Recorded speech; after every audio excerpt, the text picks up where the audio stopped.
Hi, so now let's start discussing sorting. तो sorting का क्या मतलब होता है कि अगर मेरे पास एक इंटीजर एरे है, उसके एलिमेंट्स को इंक्रीजिंग ऑर्डर में अरेंज करने को हम लोग सॉर्टिंग बोलते हैं। ठीक है, तो लेट्स से मेरे पास एक 5 साइज का एरे है जिसमें एलिमेंट्स हैं लेट्स से 6, 3, 8, 2, 7। ठीक है, मेरे पास 5 एलिमेंट्स हैं। तो मुझे अगर इनको इंक्रीजिंग ऑर्डर में अरेंज करना है 2, 3, 6, 7, 8, इस प्रोसेस को हम लोग सॉर्टिंग बोलते हैं। ठीक है, तो हम इस कोर्स में अराउंड 6 मेथड्स पढ़ेंगे सॉर्टिंग के लिए। ठीक है, सो द फर्स्ट 3 मेथड्स है जो कि अब अभी पढ़ने वाले हैं। फिर ये जो मर्ज सॉर्ट और क्विक सॉर्ट है, इसको हम रिकर्जन के वक्त पढ़ेंगे। ठीक है, जब हम लोग रिकर्जन डिस्कस करेंगे, रिकर्जन के थ्रू हम लोग मर्ज सॉर्ट और क्विक सॉर्ट को पढ़ेंगे। And the last one is when we will discuss heap data structure. ठीक है, तो अभी के लिए हम लोग बबल सॉर्ट, सिलेक्शन सॉर्ट और इंसर्शन सॉर्ट को पढ़ते हैं। So let's start with bubble sort. So अगर मुझे एक एरे को सॉर्ट करना है, what bubble sort says is कि कंसेक्यूटिव एरे एलिमेंट्स को कंपेयर करना शुरू कर दो। ठीक है, सबसे पहले 6 और 3 को कंपेयर कर लो। 6 और 3 को कंपेयर करने का मतलब है कि कौन सा एलिमेंट बड़ा है। 6 बड़ा है तो क्योंकि मुझे पता है कि 6 राइट में होना चाहिए 3 के, आइडियली जो हमारा करेक्ट एरे होगा, तो मैं 6 को 3 की जगह रख दूंगा और 3 को 6 की जगह रख दूंगा। बेसिकली दोनों एलिमेंट्स को स्वैप कर दूंगा। Right, so after one step my array should become 3, 6 and बाकी तो चलो वैसा ही रहेगा 8 to 7। So this is my array after swapping 3 and 6. Okay. Then the next step is that you have to look at 6 and 8. ठीक है, 6 and 8 को देखेंगे। अगर मेरा लेफ्ट वाला बड़ा है तो मैं स्वैप कर दूंगा, अगर मेरा ऑलरेडी सही जगह पड़ा है तो मैं कुछ भी नहीं करूंगा। ठीक है, क्योंकि मुझे पता है कि 8 is greater than 6 and already वो राइट में है, तो मुझे कुछ नहीं करना। सीधे सीधे मुझे 8 और 2 को देखना है। तो अब 8 और 2 का क्या होगा, 8 राइट चला जाएगा, 2 लेफ्ट पे आ जाएगा। सो it will be 3, 6, 2, 8, 7। Right, and similarly मैं 8 और 7 को देखूंगा। सो इट विल बी 3, 6, 2, 7, 8। राइट, तो हम क्या कर रहे हैं, कंसेक्यूटिव एलिमेंट्स को कंपेयर कर करके हम लोग अकॉर्डिंगली या तो स्वैप करते हैं या फिर कुछ भी नहीं करते। ठीक है, तो अभी इतना प्रोसेस करने के बाद हुआ क्या एक्चुअली, हुआ ये है कि जो हमारा लार्जेस्ट एलिमेंट था दैट इज 8, वो हमारा लास्ट में पहुंच चुका है। ठीक है, और वो लास्ट में ही होना चाहिए था क्योंकि वो लार्जेस्ट एलिमेंट है। तो इसलिए हमने एक काम कर लिया कि हमारा जो 8 है वो अपनी करेक्ट पोजीशन पे पहुंच चुका है। तो अभी हमको सिर्फ 3, 6 और 2, 7 की चिंता करनी है, 8 की चिंता छोड़ देनी है। ठीक है, अब मैं क्या करूँगा, अब मैं 3 और 6 को कंपेयर करूँगा, मतलब फिर से शुरू से कंपेयर करना स्टार्ट कर दूंगा। ठीक है, 3 और 6 को कंपेयर करूँगा तो वैसा के वैसे रह जाएगा। राइट, 6 ऑलरेडी 3 की राइट में। 2 और 6 को कंपेयर करूँगा तो 6 should be on the right of 2, तो मैं इन दोनों को स्वैप कर दूंगा। It will become 3, 2, 6। राइट, 3, 2, 6, 7। तो 8 को मैं अभी के लिए छोड़ रहा हूँ बिकॉज 8 मेरा ऑलरेडी करेक्ट जगह पहुँच चुका है। ठीक है, अब मैं फिर 6 और 7 को कंपेयर करूँगा तो 7 is already on the right. तो ये करने के बाद मेरा 7 भी करेक्ट जगह पहुँच चुका होगा। ठीक है, ये चीज़ की गारंटी है कि 7 भी करेक्ट जगह पहुँच चुका होगा। Now I have to worry about 3, 2 and 6। तो first I will compare 3 and 2, so it will become 2, 3, 6। Then I will compare 3 and 6, तो 6 is already on the right, तो इट मीन्स 6 भी हमारा करेक्ट जगह पहुँच चुका है। So I just have to worry about 2 and 3।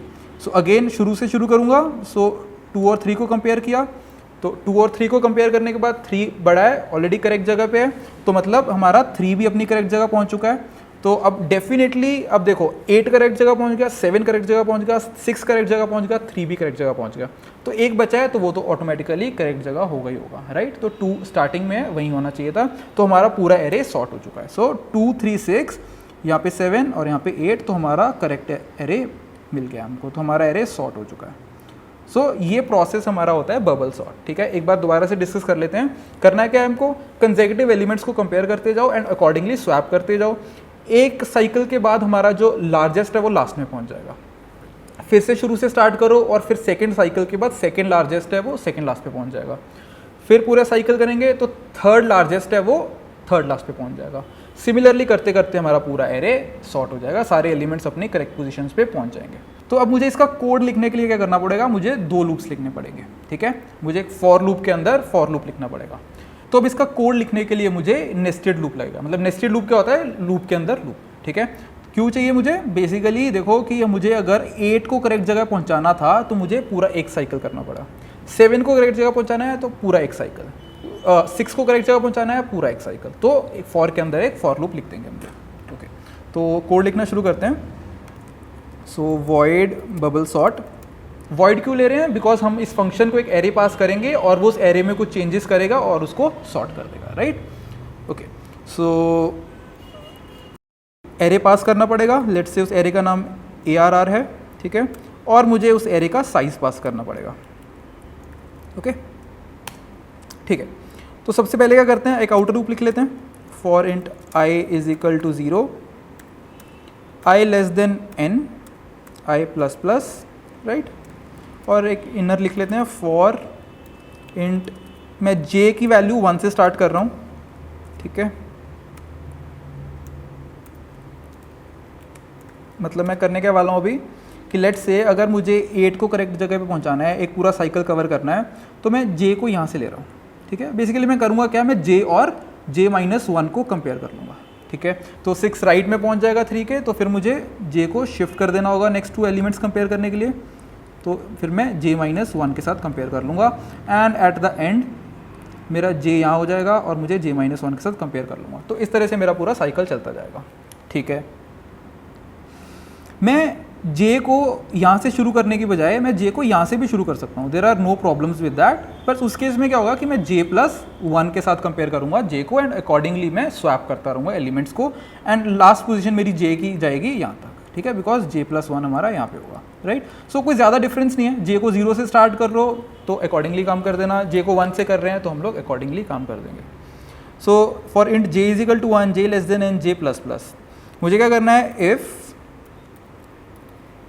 array of j-1 is greater than array of j, तो simply उन दोनों को स्वैप कर देना है, ठीक है, दोनों को स्वैप कर देना है, array j और array j-1 को, ठीक है। अगर मेरा array j बड़ा है array j-1 से तो मुझे कुछ नहीं करना है, बट अगर j-1 मतलब लेफ्ट वाला बड़ा है तो मुझे स्वैप करना है।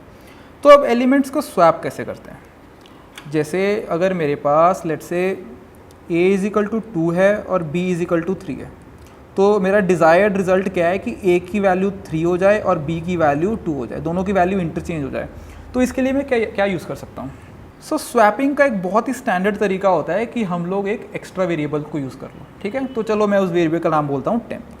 तो टेम्प में सबसे पहले a की वैल्यू डालो, फिर a में b की वैल्यू डालो, फिर b में टेम्प की वैल्यू डालो। तो ये एक बहुत ही स्टैंडर्ड सा प्रोसीजर है जिससे कि हम लोग स्वैपिंग कर सकते हैं। बट हमको टेम्प की ज़रूरत क्यों पड़ रही है, ठीक है, टेम्प की हमको ज़रूरत क्या पड़ रही है। लेट्स से अगर मैं सीधे ये लिख देता a is equal to b and b is equal to a, हमको लगेगा कि काम तो हो रहा है, स्वैप हो रहा है, a में b की वैल्यू आ गई, b में a की वैल्यू आ गई।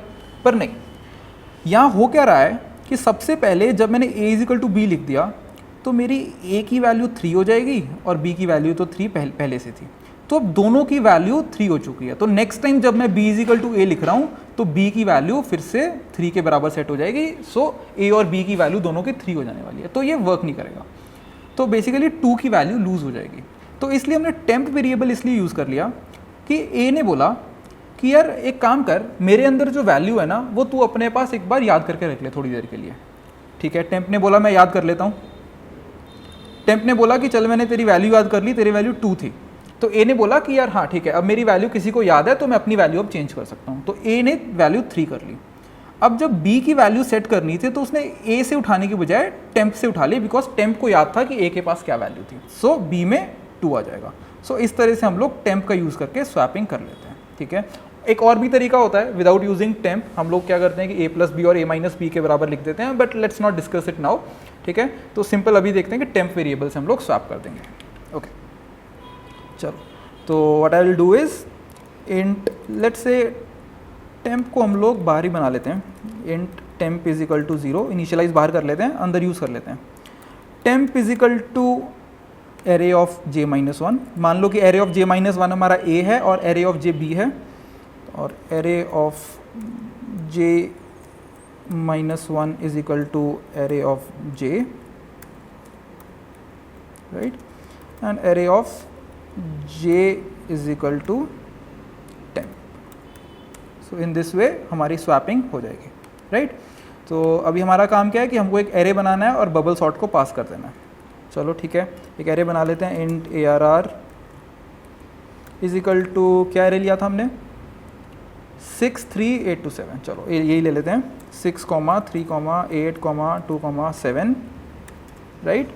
सो बबल सॉर्ट को पास कर देंगे, bubble sort ARR 5 is the size of the array. तो इतना करने के बाद हमारे ARR में सॉर्टिंग हो चुकी होगी। तो अब हम प्रिंट कर देते हैं, for int I is equal to 0, I less than 5, I plus plus, okay. So C out ARR I end line. So अभी हम इसको रन करके देखते हैं। सो रन करने के बाद हमारे पास 2 3 6 7 8 आ गया। बेसिकली हमारा एरे सॉर्ट हो चुका है, राइट। सो आई होप सबको बबल सॉर्ट क्लियर हो गया।